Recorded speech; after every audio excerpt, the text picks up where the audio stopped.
Hello, I'm Josephine Sellers and I'd like to welcome you back to the Awakening TV channel. It's my great pleasure today to be interviewing Franklin Levinson over here from his home on Corfu, where he runs a magnificent natural riding establishment, which he's going to be talking about. I'm here today at Bittlesbrook Farm at Mottcombe, near Shaftesbury in Dorset, where Caroline Bouchier runs the most beautiful, natural, holistic establishment for horses where lots of training goes on, and her website is www.thenewhorse.com. And today Franklin's been here for 3 or 4 days now, developing and showing his form of natural relational horsemanship, talking and demonstrating about equine facilitated learning. We're in a nice natural environment in the indoor horse arena today. We've got pigeons above, horses calling out, cockerels, and over to you, Franklin. I just want to say it's such a pleasure for me to interview you. I've watched you over the years. I know all about you. And I just love your relaxed, relational, soulful way of being with horses and then working them with people, because you just know how to do it. Well, I feel very grateful and honored to be here with you, Josephine. Thank you so very much. And I feel grateful and honored to do something that I love in this life, that I'm passionate about, and to get to be with these wonderful animals, the horses, almost on a daily basis. And I've been doing it for a long time. That's right. I want to start the interview off by talking a bit about your younger life and your involvement with horses then, and what they did for you. Truthfully, I grew up in a dysfunctional family. Okay, my mom and my dad were like this all the time. So it was like growing up in a war zone. And I remember being a very small little boy on the edge of my bed, staring out at the stars at night, going, there's got to be a peaceful place somewhere. This can't be all there is, because it was just war all the time. And I was fortunate in that even though my dad had issues of his own with his anger issues and this and that, he was a polo player. So at the age of 7, he started taking me to the polo grounds with him. And I got a pony at the age of 7. And I started riding a lot. And then I started playing polo with a cut-down polo mallet on my little pony when I was about 10. By the time I was 13, I was the youngest registered polo player in the country, playing on a big horse. And at 16, I was better than most of the adults I was playing with. So I was a really good rider at a young age, and I really enjoyed the sport of polo. It was great. But along with that, I discovered that when I was with horses, I felt more peaceful. And it was like a big aha to me. And the polo ponies, when they were with me, I was a hot walker, and I'd have 4 horses out on each side. They would calm down with me quickly. So it was this reciprocal agreement of peace, which was really great, okay? And I stayed with it. I have to admit that I also discovered that generally I was the only boy around the stable that was loaded with young girls. So there was some motivation there, but I really enjoyed what started to happen between me and the horses. And I stayed with it. Was a riding instructor at big summer camps for a while, and lived in New York for a while, worked at the Central Park Riding Academy, and generally my life with horses started to evolve. And eventually I found myself on the island of Maui in the Hawaiian Islands. I had a ranch there for 30 years. I had a beautiful string of 15 horses, and I did day treks to waterfalls. Because I didn't want my horses to be damaged by having different people on them all the time, I would take 6 people once a day on a 5-hour outing, 2 hours up to the waterfalls, a 2-hour break, swimming in the waterfalls, which was part of the job, so I had to do it. And then a 1-hour ride back down to the ranch. So the horses got rotated nicely. It was not too much for the horses, and they got ridden by me or my staff on a regular basis to keep their attitudes good and keep them tuned up. That went on for 25 years. That sounds beautiful. It was incredible. Great movie, wonderful creation, manifestation, living my dreams. Oh, beautiful. Eventually, even paradise can get a little old. Okay. So I packed myself up and moved to Aspen, Colorado, which was another gorgeous place. Yeah. But it's a ski resort. Yeah. So I would start to leave in the winter. And I started to travel internationally as a trainer. Okay. And ended up in places like Greece and in England and Ireland and South America and Australia, New Zealand, Germany, blah, blah, blah. Doing 7 countries a year sometimes. Sounds pretty exhausting. It was. It got old after a few years of that. And I met a wonderful girl in Greece on one of my trips who was a professional rider and trainer, and she started to translate my seminars in Greece. And we started to date, and then I started to spend more time in Greece. And eventually I moved in with her, and we started to live in Athens together. And she was looking for new horizons because she got tired of the competition world. Okay. And she loved my philosophy. So we started to work together, and she was looking for other places to work rather than this competition work. Yeah. She had a few choices that people invited her to come to their places. And one of them was this place on Corfu, which was developed by a very wonderful woman named Sylvia Dimitriadis Steen. And she had, some 15 years ago, started a charity to save a rare Greek horse called the Skyrian, which is a small Greek mountain pony. Yeah. And my wife met her, I met her, we shared a similar philosophy, and she said, well, she showed us plans that she had for this big equestrian center. It was just on paper. She said if we'd like to be part of it, she'd like to have us be part of it. So we said, okay, we went for it. Yeah. And it took quite some time for this facility to be built. Meanwhile, we worked at her estate with the horses that she had there. And last March, the new center, the Silverland Equestrian and Life Enrichment Center, opened. And the reason it became life enrichment, because I'm sure of my involvement, because I believe that success with horses is a life enriching process.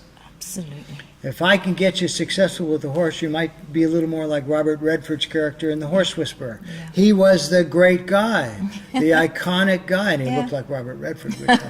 But helped. Yeah, it helped. So the center became something that was dedicated to enriching the lives of all the people who came through. It wasn't just about riding lessons. No. It wasn't just about, getting on and riding the horse. It became about developing ourselves as people better, to be better, bring our best to the horses.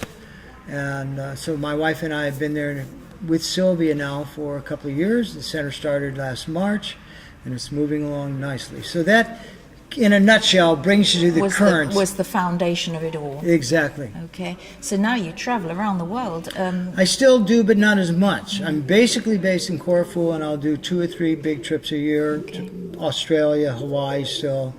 I'm here in England 3 or 4 times a year, actually, which I'm very happy to be. I love being here at the New Horse in Montcalm here, and this is my 3rd seminar here. Yeah. So I'm thrilled to be here. Okay. I'd like you to talk just a little bit more depth about equine facilitated learning and what that involves, Franklin. Okay. For you and for the people you work with. Okay. I teach horsemanship as not only life enrichment, but I believe that all horsemanship is equine facilitated learning, no matter what, because we have the opportunity to learn about ourselves through our interaction with the horse. Yeah.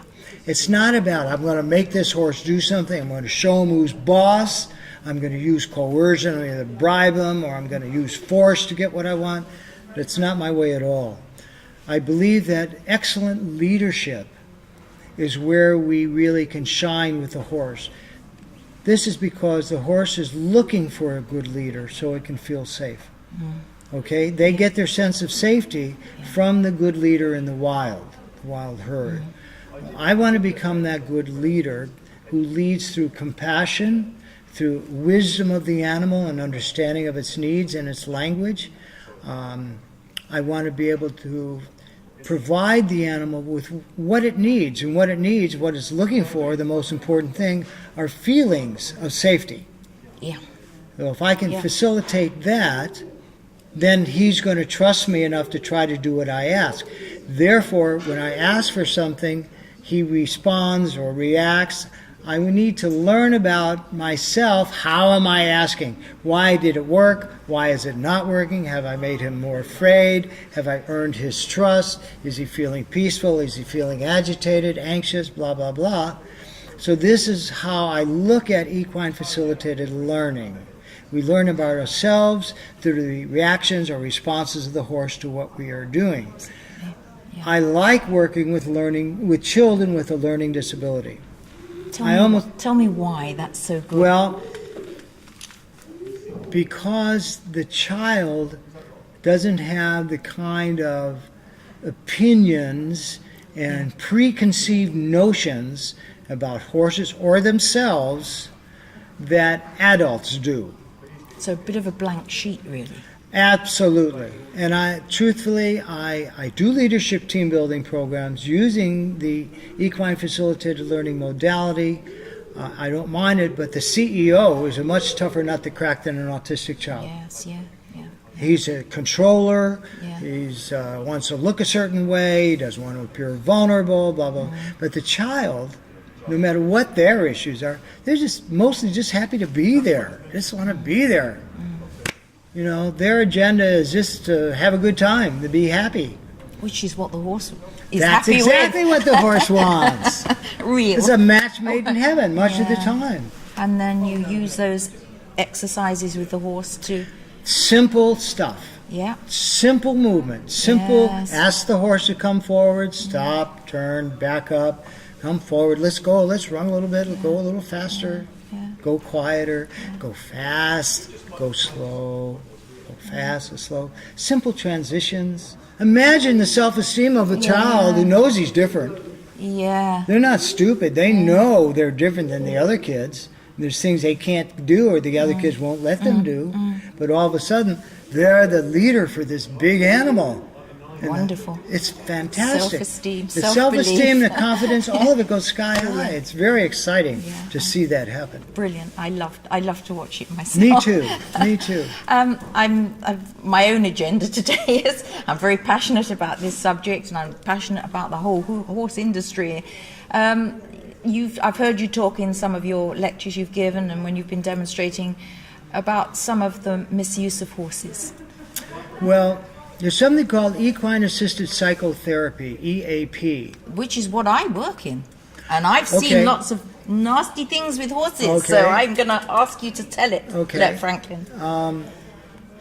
Here's a typical EAP exercise, and one of the basic exercises. Yeah. Give somebody a piece of horse equipment, such as a halter. You don't tell them anything about horses, and you don't tell them anything about the equipment. You give them that halter, and there's a horse standing over there, nice and peaceful and quiet and minding his own business, and you tell the person, go put it on that horse. Well, that would be like giving a football uniform, like American football, padding and all this stuff, to some bloke who doesn't know anything about football or the equipment, and here you have a 6 or 7 year old child, and you say, go put it on that child. Well, can you just picture this? No, it's horrible. This person struggling and trying to fit this on the kid and that on the kid, and picture it with the horse. Because now you're at the horse's head, you're at his face, you're trying to figure out how this goes or that goes. To me, that is abuse. Straight out abuse. I don't agree with it, and I never liked it when I first saw it. That was this demonstration exercise that they did, and truthfully, it turned my stomach into a knot. I didn't like it. No. And I didn't make any friends there that day because I said I didn't like it. Well, good on you, Franklin, because I've had the same experience and I agree with you, and it needs to be heard. I do know that they have moderated hugely, but it was wrong, and there are many others who use quite abusive activities with horses in an attempt to psychoanalyze a human. It's not on. It's not on. It just isn't on. Yeah, and I agree completely. With you. I think that what tells me in the literature of some of these organizations, they're either going to say we use horses, or they're going to say we partner with horses. And that is a dead giveaway as to their attitudes about how they integrate horses into their program. I want to partner with a horse. I don't want to use a horse. You know, they're not a living ink blot test or a living Rorschach test. That's not it. No. It's a living, sentient being. Treat it with respect. Brilliant. I wanted to hear that, Franklin, from you. I also took about... I'm adamant about it. Yeah, well, good. Absolutely. So am I. And I wanted that to come across to Awakening TV, because a lot of people see other things out there that aren't, and think that's the way it's done, and it's not the right way to do it. And of course, your horsemanship reflects that. I've watched you working with the horses, and you're training bitless. I like liberty. I like bitless and ropeless if possible, although I do handle horses on lines a lot. But, you know, I like liberty training. There's no ropes, no bits, no bridles, no nothing on it. And the fun and the agility work. And I like agility. Yes, I think that's great. great. I'm a big fan of horse agility. Yeah, and it's great for people. Yeah. It's, they can teach us so much. We learn so much about our body language and how we relate to people, don't we? That horse agility is becoming quite popular Yes, it in is. many countries now. Yes. And I wish I had come up with the title, because I've been supporting people in liberty training for years. Yeah. You know, and that's what it is liberty work, Yeah. and I think it's great. Yes. And whoever came up with the title, I think it's a girl in England here. Yeah, I know her. I think Yeah. I think she's great, and I think it's great, and I can support probably her. get her to come to Bittlesbrook and demo for her. I think that would be super. that Carolyn, I know, would I'll love get it. in touch with her about that. But it is great fun, isn't it, Franklin? Yes, it is. Yeah. Well, I just can't thank you enough. I'm really privileged to have you and talk it's to you. totally you're my a bit pleasure. of my idol. Oh, please. Because I just know that how you do it with horses is how it should be. They're all so different, Thank and you. They're so relational. And I've learned more through my ownership of horses than I ever learnt in a therapy room or in my understand. training. But you know, I go out these days and I work it in a very gentle way, as you do, and it's because of people like you that I learned Thank that you. way. So I would like to personally invite you to Corfu. I would adore Okay? it, Franklin. It's a destination. It's a great vacation destination. Yeah. You can come and you stay in Corfu, and you can Be play with with your horses beautiful horses. at the center. And I have people come from around the world to work with me at Silverland, and I would love to have you there. I think you'd love it. I would love it. Thank you so much, Franklin. I don't want to keep you because I know you're going to go on and That's work with okay. some beautiful Arabians next. Can we mention Your website? It's www.wayofthehorse.org. Yes. And there's a free help center on there. If you have a problem with your horse, you can email me. I respond. I have Skype. I'm very happy to do phone consultations. So I'm here to help. I look at myself as a servant. And it's an honorable profession, and I'm happy to do it. So I thank you for letting me serve through this wonderful program. Thank you, Franklin. My pleasure. Thank too. you, Thank Josephine. you.